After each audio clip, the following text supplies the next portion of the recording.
샬롬. 오늘도 하나님의 말씀으로 하루를 시작하신 여러분들에게 하나님의 은혜와 평강이 충만하게 넘치시기를 간절히 축복합니다. 제사장들의 어떤 이 존재의 의의를 한마디로 말하자면 하나님을 생각나게 하는 사람이다, 이렇게 정의할 수 있습니다. 그들이 입는 옷과 하는 일, 그리고 평소의 행동을 통해서 이스라엘 백성은 하나님이 저런 분이시겠구나 간접적으로 깨달을 수 있는 것이죠. 이를 위해서 하나님께서 매우 디테일하게 건물도 정해주셨고 그 안에 기물도 정해주셨고 이제는 제사장들의 의복까지 아주 디테일하게 정해주시는 장면이 등장합니다. 우리가 첫 번째로 기억해야 될 것은 거룩한 옷을 입으라라는 것입니다. 성막에는 계속해서 이 색깔이 등장하죠. 청색, 자색, 홍색실, 이게 하늘을 상징한다고 얘기를 했습니다. 그 중에서도 이 청색이 먼저 언급되는 이유가 하늘이 여러 색으로 변하지만 그 중에 대표적인 색이 청색이기 때문이죠. 그래서 이 에봇 아래에 받쳐 입는 무릎 아래에 어쩌면 이 발목까지 드리워지는 긴 옷이 청색으로 물들여야 했습니다. 또 머리가 들어가는 구멍은 갑옷깃과 같이 튼튼하게 만들고 아랫단에는 청색, 자색, 홍색 실로 석류를 수놓은 것과 금방울이 번갈아 가면서 위치하도록 깃을 만들었어요.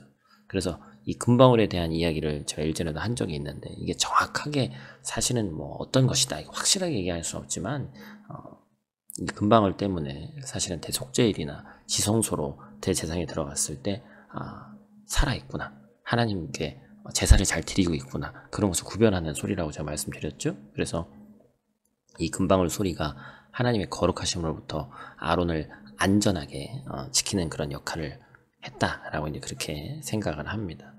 이 엄중하시고 어미하신 하나님 앞에 나아가기 위해서는 하나님의 거룩함과 그 영광을 덧입어서 두렵고 떨리는 마음으로 나아가야 한다라는 것이죠. 계속해서 이어지는 부분에서 이제 두 번째로 우리가 기억해야 될 것이 여호와께 성결이라는 이 글귀입니다. 보통 머리에 금으로 된 관을 쓴다는 것은 지위가 높다는 걸 얘기를 하죠. 사실은 왕정 사회에서는 어떤 사람의 지위는 왕과 얼마나 가까우냐에 달려있죠. 그래서 이스라엘의 왕이 지금 현재 하나님이시죠. 그리고 대제사장은 하나님께 가장 가까이 가는 사람이기 때문에 머리에 관을 써야 했습니다. 왕 같은 역할을 한 거죠. 그 관에 붙인 금패에 써있는 글귀가 바로 여호와께 성결이에요. 36절에 나오죠. 아론은 하나님께 성물을 드리는 자, 곧 왕 대신 하나님의 성물을 맡은 대제사장으로서 이스라엘 중에서 가장 지위가 높은 자로 인정되는 것입니다. 그런데 이런 자리에 있는 조건은 오직 성결, 곧 거룩함이에요. 우리에게는 예수 그리스도의 권세로 말미암아 하나님의 보좌 앞으로 담대히 나아갈 수 있는 권세가 있습니다. 그 권세를 유지하고 발휘할 수 있는 조건은 어떤 세속적인 능력이나 부귀가 아니라 하나님 앞에 성결한 모습으로 서는 것이죠. 그래서 이 대제사장의 이 옷은 성소나 지성소처럼 금과 청색, 자색, 홍색실 보석동으로 장식되지만 일반 제사장의 옷은 그냥 세마포처럼 완전 흰색이었습니다. 또 성막 뜰의 경우 그 문만 이제 그렇게 오색으로 되어 있지 그 띠 그리고 그런 것을 결국에 색깔이 화려했죠. 아론과 그 아들들의 제사장의 옷과 속바지까지 갖춰 입어서 성소에서 섬길 수 있고 하나님의 거룩함에 의해서 죽지 않는 것이죠. 그러니까 그들이 하나님 앞에서 깨끗했기 때문에 성소에서 섬길 수 있었던 것이 아니고 단지 그 옷을 입은 자들을 하나님이 정결하게 여겨주셨을 뿐입니다. 오색 찬란한 옷을 입어서 지위가 높다, 사람들은 그렇게 생각을 하지만 하나님이 높여주셨기 때문에 높아진 것이고, 새하얀 옷을 입었지만 정결하게 눈에는 보이지만 그것이 아니라 하나님이 정결하다고 여겨주셨기 때문에 정결한 것이죠. 우리도 마찬가지입니다. 예수 그리스도의 의로우심으로 우리가 옷을 입었기 때문에 하나님의 보좌 앞으로 나아갈 수 있는 거예요. 우리의 자격과 우리의 조건이 갖춰져서가 아니라는 것이죠. 우리의 사명은 우리가 예수님의 의라는 옷을 입었다는 사실을 세상에 드러내는 것입니다. 우리의 모습을 보고 세상 사람들이 예수님의 삶을 떠올릴 수 있도록 정결하고 거룩하게 사는 것이 중요한 것이죠. 오늘날은 어떤 옷을 입지 않기 때문에 그렇죠.